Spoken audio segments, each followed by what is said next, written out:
జనసేన పార్టీలో క్రమశిక్షణా చర్యలు చాలా కఠినంగా ఉంటాయని మనందరికీ తెలుసు. అవి పార్టీకి నష్టం జరిగినా, కేడర్‌కి నష్టం జరిగినా, ప్రజలకి మాత్రం నష్టం జరగకూడదు జనసేన పార్టీ నాయకుల వల్ల, ఇబ్బంది పడకూడదు అని జనసేన అధినేత పవన్ కళ్యాణ్ గారు అనేక సందర్భాల్లో అనేక కఠినమైనటువంటి నిర్ణయాలు తీసుకుంటూ వచ్చారు. గతంలో చాలా సార్లు చూసుకుంటే ముఖ్యంగా రీసెంట్‌గా అధికారంలోకి వచ్చిన తర్వాత కూడా కొంతమంది అగ్రెసివ్‌గానే ఉంటారు. డెఫినెట్‌గా ఉంటారు. ఇంత కష్టపడి వచ్చిన తర్వాత మమ్మల్ని ఇంకా పట్టించుకోవట్లేదనో, మేము ఇంకా కొంచెం ఎవరన్నా ఏదైనా తప్పు చేసినా, ఇంకొకటి చేసినా చాలా కొంచెం ప్రౌడ్‌గా మాట్లాడడం, కోపంగా ఇష్టం వచ్చినట్టుగా మాట్లాడడం, ఇలాంటివి గతంలో వైఎస్ఆర్‌సీపీకి అయితే చెప్పుకోవాల్సిన పని లేదు. వాళ్ళసల ఇష్టారాజ్యంగా వాళ్ళ అధికారం ఉంది కదా అని అత్యంత దారుణంగా మాట్లాడినటువంటి పరిస్థితులు మనం చూసుకుంటానే వచ్చాం. ఈవెన్ టీడీపీలో కూడా గతంలో ఈవెన్ చింతమనేని ప్రభాకర్ కావచ్చు, ఇంకొకళ్ళిద్దరు కావచ్చు, వీళ్ళు కూడా అధికారం ఉన్నప్పుడు కొంత అగ్రెసివ్‌గానే ఉన్నటువంటి పరిస్థితి. అక్కడ ఉన్నటువంటి పరిస్థితులా ఇంకొకట ఒకళ్ళని సర్ది చెప్పే ముందు ఇంకొకళ్ళని బుజ్జగించటమా? లేదంటే ఒకళ్ళి ఆ తప్పుని కొంచెం గట్టిగా మాట్లాడితే వీళ్ళు సర్దుకుంటారులే, పెద్దదవ్వకుండా ఇష్యూ ఉంటదిలే అనేది చాలా విషయాలు జరుగుతా ఉండొచ్చు. సో, దీంట్లో భాగంగానే గతంలో జరిగినటువంటి కోడిపందాల విషయంలో ఎవరో ఒకళ్ళు ఇన్వాల్వ్ అయ్యారని చెప్పేసి దాంట్లో అతని నుంచి పార్టీని సస్పెండ్ చేశారు. ఆ తర్వాత కిరణ్ రాయలకి సంబంధించి ఆహ్, ఏదో ఇష్యూ రాబోతుంది అని చెప్పేసి వాళ్ళిద్దరి మధ్య ఏదో ఉంది అని చెప్పి వీడియోస్ రావటం, వెంటనే పార్టీకి దూరంగా ఉండాలని చెప్పడం జరిగింది. అంతేకాకుండా జానీ మాస్టర్ మనందరికీ తెలుసు ఆ కేసు ఎంత తీవ్రత. ఆల్మోస్ట్ ఆయన జాతీయ అవార్డుని కూడా వెనక్కిచ్చేయాల్సినటువంటి పరిస్థితికి ఆ కేసు వెళ్ళినటువంటి పరిస్థితి. ఆయన్ని కూడా పార్టీ కార్యక్రమాలకు దూరంగా ఉండమంటం కూడా జరిగింది. ఇకపోతే రీసెంట్‌గా పత్తిపాడు నియోజకవర్గానికి సంబంధించినటువంటి తమ్మయ్య బాబు గారిని కూడా సస్పెండ్ చేసేసినటువంటి పరిస్థితి. ఈ క్షణంలో మరి కిరణ్ రాయల్ పరిస్థితి ఏంటి? కిరణ్ రాయల్‌కి సంబంధించినటువంటి కేసులో ఇప్పటికే ఇరు వర్గాలు కూడా ఒక ఒప్పందం ప్రకారం ఆర్థిక లావాదేవీలను మేము క్లియర్ చేసుకుంటామని చెప్పడం అంతవరకు వచ్చింది. అంటే కొంతమంది కావాలనే చేశారు. దీంట్లో వేరే రాజకీయ కుట్ర ఉంది అని చెప్పేసి ఆమె చాలా క్లియర్‌గా బయటకొచ్చి ప్రెస్ మీట్ పెట్టి చెప్పడం కూడా జరిగింది. ఆ తర్వాత జనసేన పార్టీకి సంబంధించి కిరణ్ రాయల్ కూడా ఆయన పార్టీ తరపు నుంచి కాకపోయినా ఆయన ఇండివిడ్యువల్‌గా వచ్చి నాకు సపోర్ట్ చేసిన వాళ్ళందరికీ కూడా థాంక్స్, ఎవరెవరు ఏమున్నారు అనేది నేను పార్టీకి నివేదించుకుంటాను అని చెప్పడం కూడా జరిగింది.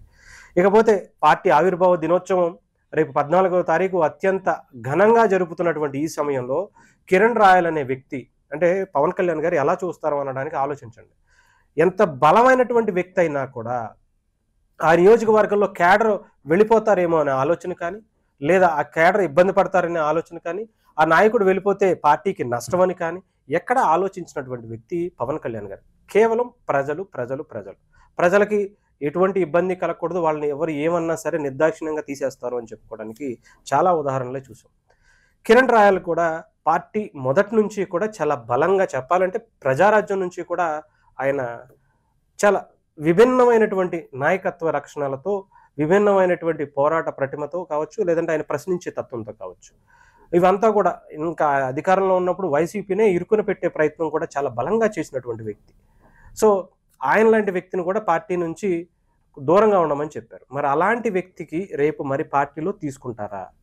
తీసుకుంటే గనక ఇప్పటికి ఈ గొడవ సద్దుమణిగింది కాబట్టి దాన్ని యాక్సెప్ట్ చేస్తారా?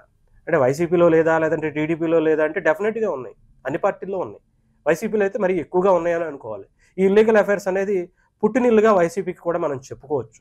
ఎందుకంటే గంట, అరగంట కావచ్చు, వెనక నుంచి కావచ్చు, లేదంటే సంజన సుకన్యలు కావచ్చు, న్యూడ్ వీడియోస్ కావచ్చు, లేదంటే న్యూడ్ ఫోటోస్‌తో ఎమ్మెల్సీలు కావచ్చు, అనేక దళితుల హత్యలు కావచ్చు, లేదంటే మానభంగాలు కావచ్చు, లేదంటే శిరోమండలాలు కావచ్చు, ఇవన్నీ కూడా చాలా ఎక్కువగా ఉండేటువంటి పార్టీ ఏది అంటే భారతదేశంలో నాకు తెలిసి వైఎస్ఆర్‌సీపీని చెప్పుకునే పరిస్థితి ఉంటది. కానీ జనసేన పార్టీకి అలాంటి వ్యక్తులు ఉంటే గనక డెఫినెట్‌గా ఆయన తీసుకోవటం కూడా చేయరు. ఎంతమంది వైఎస్ఆర్‌సీపీ నాయకులు వస్తారని చెప్పినా పార్టీ ఎలక్షన్స్‌కి ముందు ముఖ్యంగా ఎంతోమంది టికెట్లు ఆశించి కొన్ని కోట్ల రూపాయల చెక్కులు, డీడీలు పంపించినా కూడా ఇసిరి అవతల పడేసినటువంటి వ్యక్తి పవన్ కళ్యాణ్ గారు. మరి ఇప్పుడు కిరణ్ రాయల్‌ని తీసుకుంటారా? తీసుకోరా? ఇంత అద్భుతంగా జరిగేటువంటి పార్టీ విజయోత్సవ సభలో కిరణ్ రాయల్ పాల్గొంటారా? లేదా? పాల్గొంటే చాలా హ్యాపీగా అందరి ముందు ముఖ్యంగా తిరుపతికి సంబంధించి ఆయన ఒక బలమైన నాయకుడిగా ఆయనకంటూ కొంత కేడర్ కూడా ఉంది.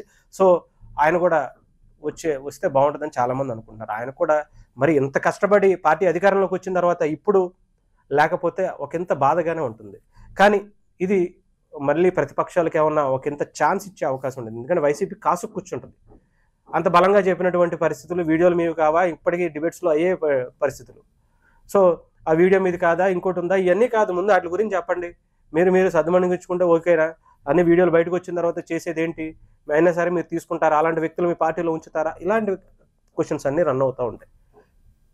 అంటే కోర్టు కూడా చాలా క్లియర్గా చెప్తూ ఉంటుంది ఏంటంటే, ఇరు వర్గాలకి ఇష్ట ప్రకారం ఏదైనా సరే చేసుకోవచ్చని లోక్ అదాలత్ కూడా చట్టమే ఇస్తున్నటువంటి పరిస్థితి. సో అలాంటిది వైసీపీ నాయకులు కూడా దాన్ని పక్కకు పెట్టి ఒకంత నిందలు వేసే పనే పెట్టుకుంటుంది, బురద జల్లే ప్రయత్నమే చేస్తూ ఉంటుంది. సార్ మరి ఈసారి కిరణ్ రాయల్ పరిస్థితి ఏంటి? ఆయన తీసుకుంటారా లేదా?